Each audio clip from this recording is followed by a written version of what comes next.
नमस्कार, आदाब। आप देख रहे हैं खबर अड्डा और मैं हूं आपके साथ सुम्बुल ईरम। सीआईडी जांच से हुई चुनाव आयोग की हालत खराब, पूछे गए सवालों का अभी तक नहीं दिया है जवाब। जी हां दोस्तों, आखिर सीआईडी जांच से किसी भी तरह से चुनाव आयोग को तकलीफ कैसे हो सकती है? वोट चोरी जैसे भयानक मामले में अगर कहीं सीआईडी जांच हो रही है तो चुनाव आयोग इस पूरे मामले में ऐसा क्या है जिसे वो छुपाना चाहता है? दोस्तों, चुनाव आयोग को लेकर अब एक बड़ी खबर सामने आ गई है जिस पर बहुत कम लोग ध्यान दे रहे हैं और गोदी मीडिया इस खबर को चलाए वो तो आप भूल ही जाइए। दरअसल कांग्रेस के राष्ट्रीय अध्यक्ष मल्लिकार्जुन खड़गे ने एक बहुत ही हैरान करने वाली खबर शेयर करी है और यह खबर एक ऐसे वक्त में आई है जब देश में विपक्ष वोट चोर अभियान के जरिए न केवल बीजेपी बल्कि मुख्यतः चुनाव आयोग पर बीजेपी के साथ साठगांठ करने के आरोप लगा रहे हैं। दोस्तों, ये पूरा का पूरा मामला ऐसा है ना जिसने चुनाव आयोग पर फिर से सवाल खड़े कर दिए और ये सवाल बेसलेस बिल्कुल भी नहीं है, पुख्ता सबूतों के साथ है।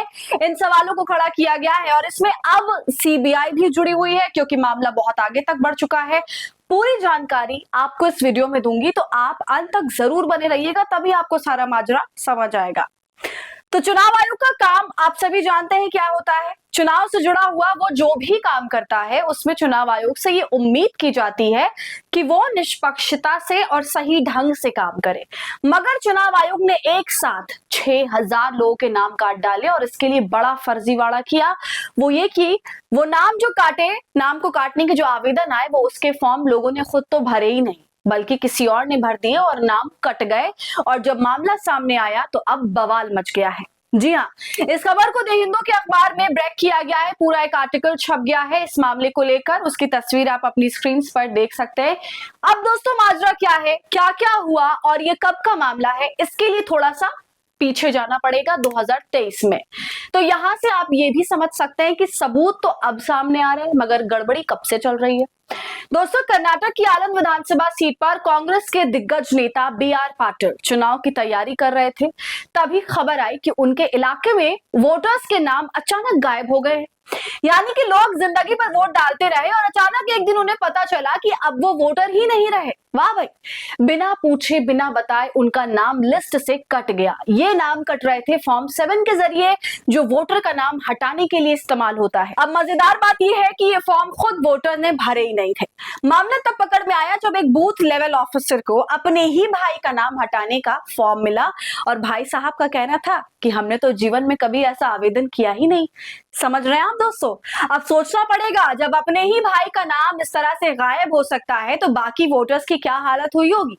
गांव वालों से पूछा गया तो सबने एक सुर में कहा कि हमने कोई फॉर्म नहीं भरा।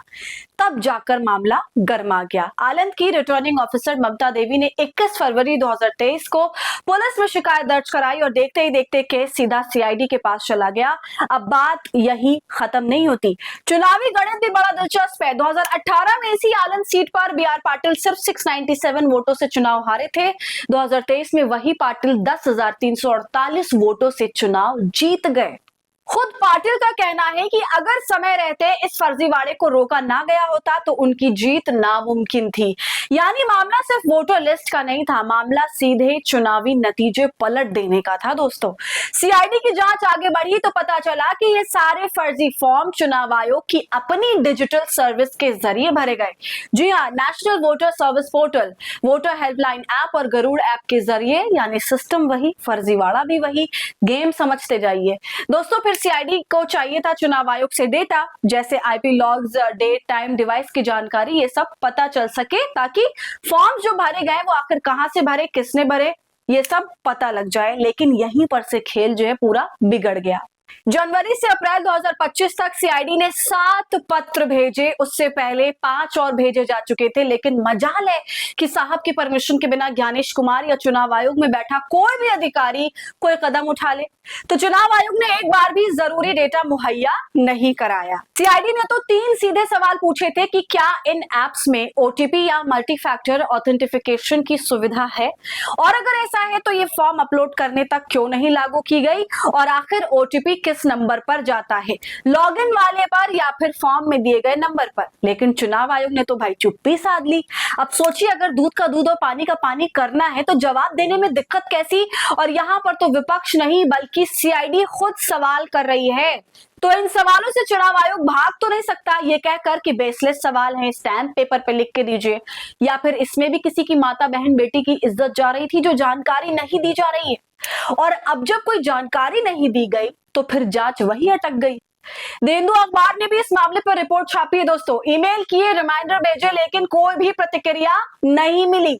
यानी जांच शुरू हुई लेकिन बिना ईसीआई के डेटा के आरोपी पकड़े ही नहीं जा सकते। ऐसे में 2 साल से ज्यादा समय बीत चुका है, मामला ठंडे बस्ते में है और यही है असली चिंता। लेकिन सवाल ये भी होता है कि क्यों सीआईडी ने धावा नहीं बोला चुनाव आयोग पर कि आखिर तुम जवाब क्यों नहीं दे रहे, जवाब दो। दोस्तों, कांग्रेस ने इसे अपनी वोट चोरी कैंपेन से जोड़ दिया। राहुल गांधी ने अगस्त 2025 में महादेवपुरा विधानसभा क्षेत्र में 1 लाख फर्जी वोटों का दावा किया। उनका कहना था कि वहां डुप्लीकेट वोटर, फर्जी address, birth registration, invalid photo और फॉर्म 6 का दुरुपयोग हुआ है। उन्होंने साफ तौर पर कहा कि चुनाव आयोग बीजेपी से मिली भगत कर रहा है। उन्होंने मांग की कि वोटर लिस्ट मशीन रीडेबल बनाई जाए। जब चुनाव आयोग ने उन पर सवाल उठाए और हलफनामा देने को जोर बनाया तो राहुल गांधी ने पलटकर कहा कि मेरा शब्द ही शपथ है। आयोग खुद क्यों साबित नहीं करता कि डेटा गलत है? लेकिन चुनाव आयोग तो बीजेपी दफ्तर से चल रहा था ना। ठीक जिस दिन राहुल की बिहार में वोट और अधिकार यात्रा शुरू होती है उसी दिन ज्ञानेश कुमार प्रेस कॉन्फ्रेंस करने पहुंच जाते हैं और फिर जो उन्होंने प्रेस कॉन्फ्रेंस में भर भर के ज्ञान दिया उसके बाद वो खुद ही फंस गए और जो लोग चुनाव आयोग पर शक नहीं कर रहे थे उनका भी शक अब चुनाव आयोग पर हावी हो गया है। तो दोस्तों, आप देख सकते हैं कि हर दिन हम सभी को एक नई जानकारी मिलती है चुनाव आयोग को लेकर, इतने बड़े बड़े खुलासे सामने आते हैं, लेकिन हमारा जो ये प्रशासन है ना वो किस कदर पत्थर बन चुका है कि कुछ जवाब देने को तैयार नहीं है। और हम अब एक ऐसे माहौल में हैं कि चाकर भी कुछ नहीं कर पा रहे, जो कुछ भी कर रहे हैं उन सब पर पानी फिरता चला जा रहा है। आपको क्या लगता है दोस्तों? अपनी राय इस पूरे मामले पर कमेंट कर हमें जरूर बताइए। वीडियो को लाइक और शेयर कर ले। ऐसी तमाम अपडेट्स के लिए खबर अड्डा को यूट्यूब पर सब्सक्राइब